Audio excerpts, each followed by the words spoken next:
Hello, weird and wonderful creatures, and welcome back to the woods, where we're connecting with all kinds of bugs and beings, everything. So I'm just connecting with you right now, and I'm sending my unencumbered love. Can you feel it? Can you feel the energy? Ooh, sorry, I think I just saw a snake. Yeah, can you feel my intention?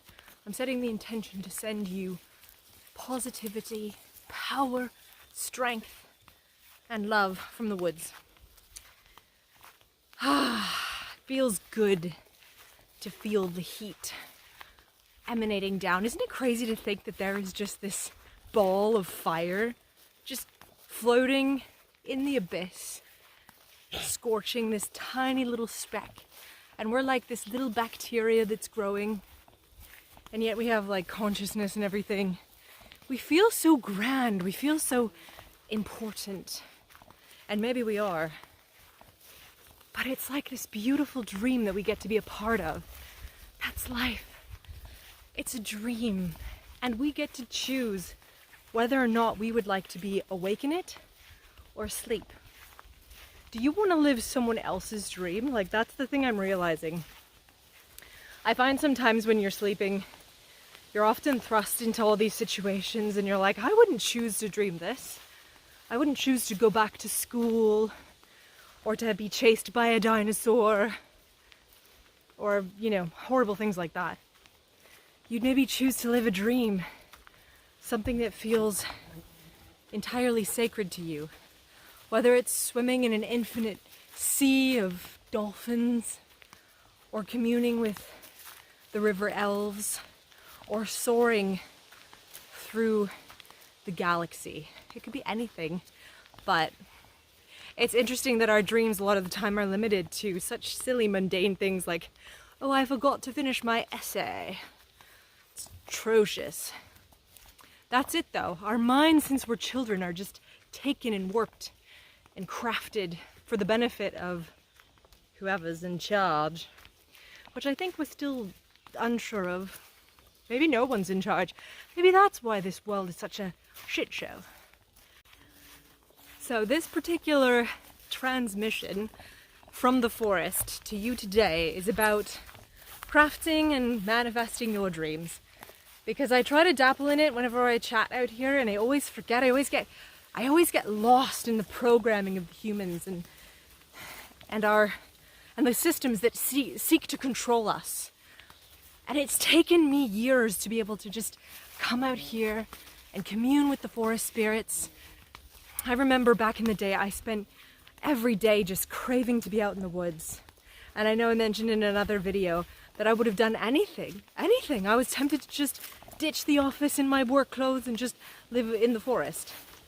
But it did take some planning. It did take many different steps to get here. But in the end, the forest welcomed us. And so, if you have a dream, if you have something that lights you up, that inspires you to your core,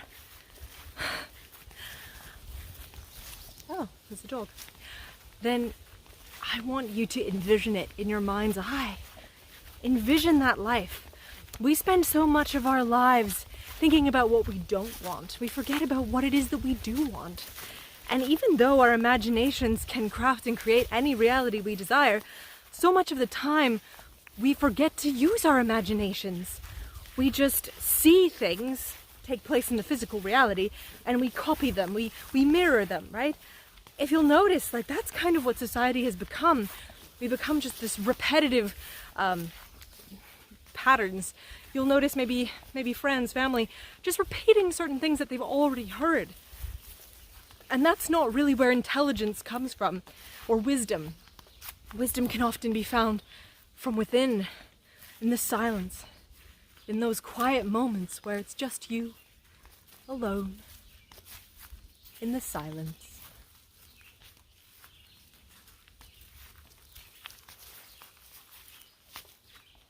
And you realize that you're living in a dream.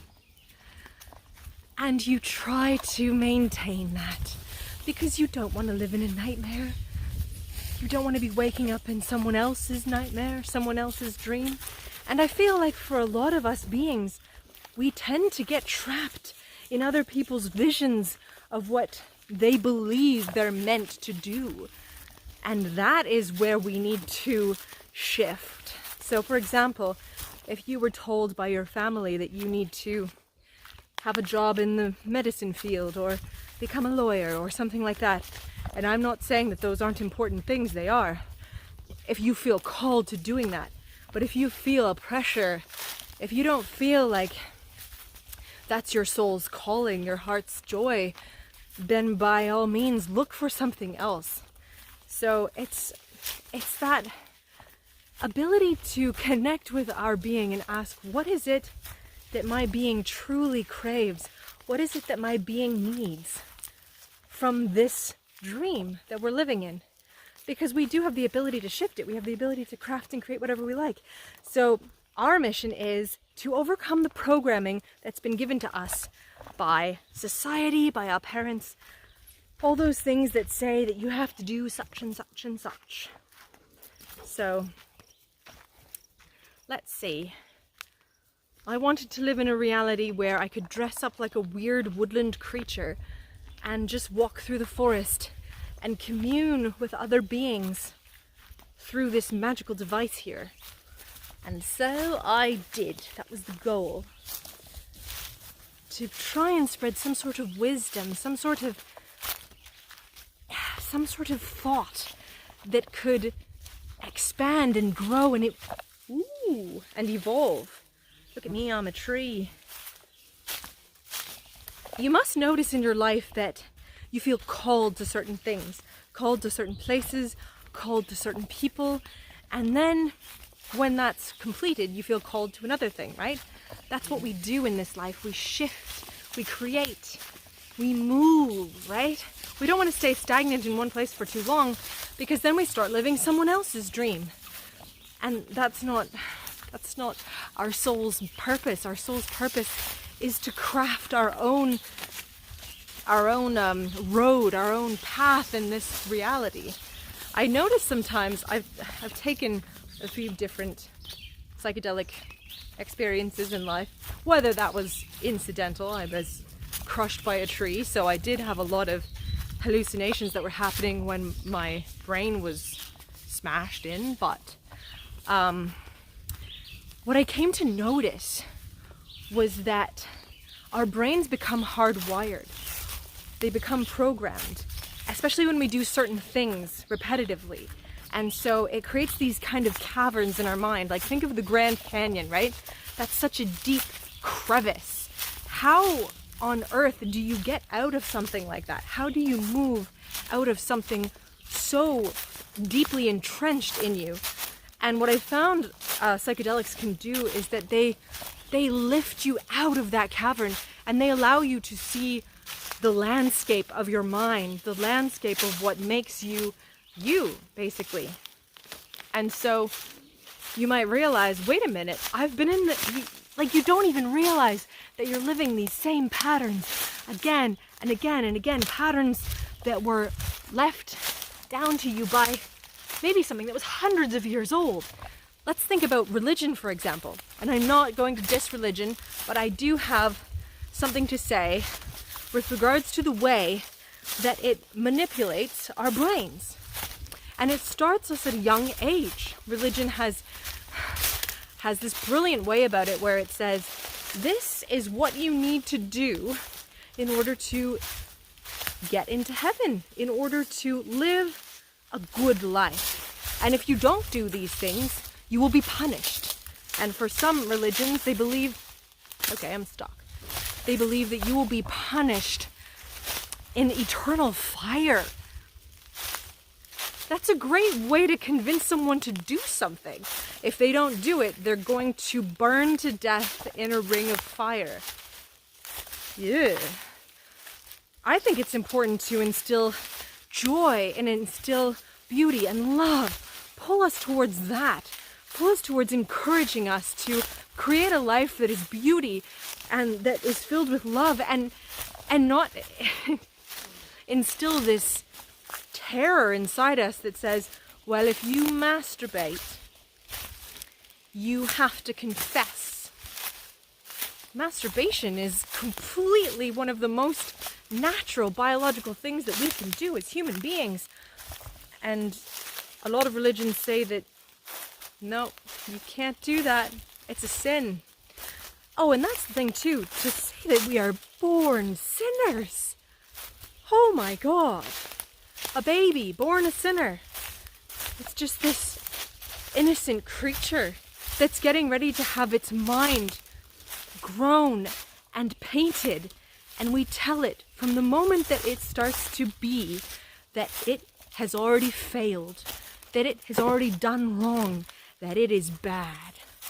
What do you expect is going to happen when you already think that you are inherently a bad person and that you are a sinner? Well, you're probably going to sin because, well, I'm already bad anyways. Might as well sin. Might as well do the dirties. Whereas if you're taught that you're a person capable of love and creation and magic. Imagine if we taught kids, yeah, you're magic. You can craft and create anything that you can imagine. The kid would be like, what? I can imagine being a fairy and then have it be real? Yes, you can. Look it, I'm in the forest right now. Look it, I've got my ears. I'm an elven being of the woods. So you can do whatever it is that you desire. Don't let these limiting belief systems hold you back. Now, I would love to offer you some tactics about how to achieve what it is that you desire. Jeez. Maybe what it is that I desire right now is not this giant headpiece that's preventing me, but I do feel connected to some sort of otherworldly consciousness. What is it that you want? What is it that you want most, as Jack Sparrow would say? Ooh.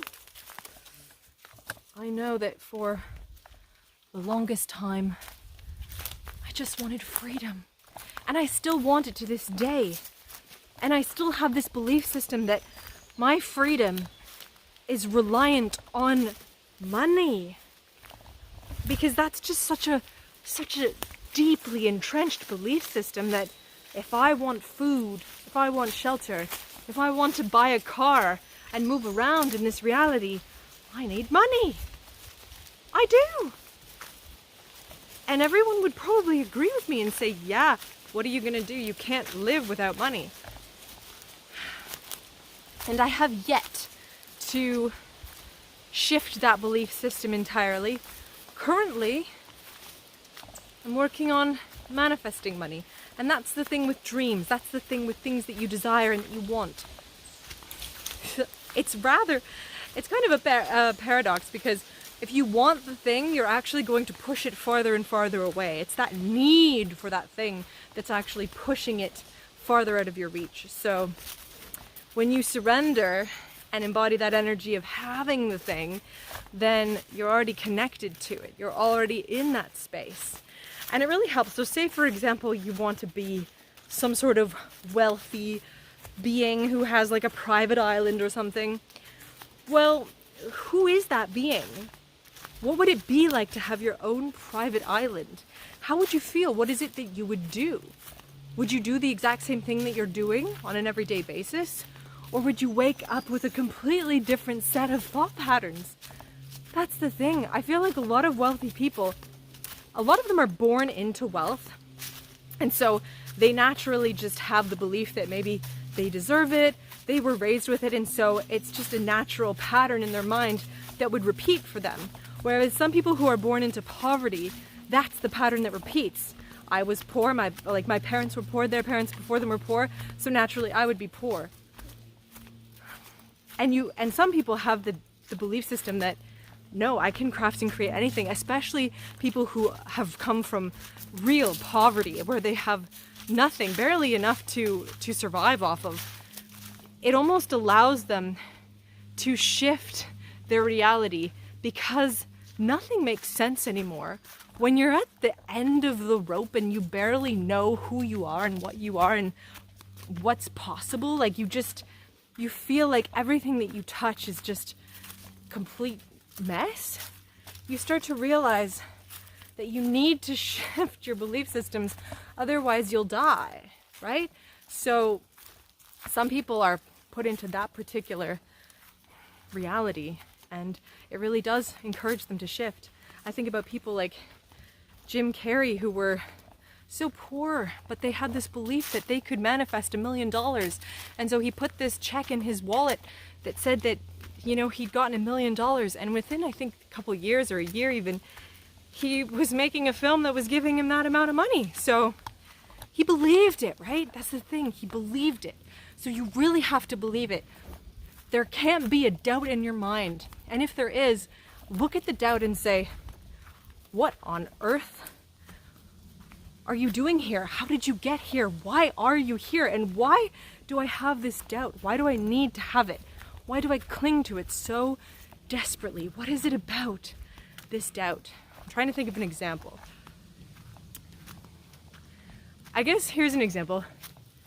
Say I wanted to live in a mansion or a castle, for example. I want to live in a castle by the sea in Scotland. Say that's what I want. Maybe it is. What's holding me back from getting that? Well, I believe that I need to be some sort of famous author who's making enough money to be able to afford this. So that means I need to be a famous author, which means I need to write a book, which means I need to have the discipline and the focus to write the book. But you'll already notice that I'm putting constraints. I'm putting expectations on these things. Maybe I don't need to write the book. Maybe I don't even need the money. Maybe I have a distant relative or something who's going to pass away and they're just going to give me that castle. But then my mind says, but you don't have a relative that has a castle. Well, how do you know that? So the universe is trying to stop me in my tracks. So what I'm saying is, don't let those doubts and beliefs hold you back. Hold your vision, whatever it is. Hold your vision and keep it in your heart. And maybe draw it even. Draw it on like a little piece of paper. And it could be like really terrible. It doesn't have to be a good drawing. Draw your vision to the best of the abilities. Listen to some music that hypes you up, and then burn it. Burn that piece of paper with that particular manifestation on it, and watch it like feed itself into the ether. Because it's, oh my gosh, it's manipulating itself into this reality. You've sent it out. You've given it up to the universe, and the universe is taking those particles and weaving it into your dream, into your desire. So that's pretty exciting. So give that a shot. Give it a try. Anyways, if you like my hat at all, or my crown, I'm going to be trying to make smaller ones that I can ship and sell. So I guess I should be collecting moss and twigs and all kinds of things, but I was getting caught up talking to whoever you are, like a rambling loony. That's right. Anyways, I better say bye. Oh, I'm getting hot. I'm gonna go for a swim.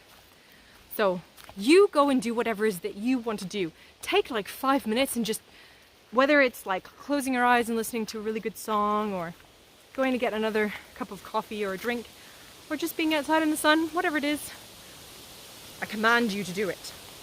Do something for you right now. All right, until the next time.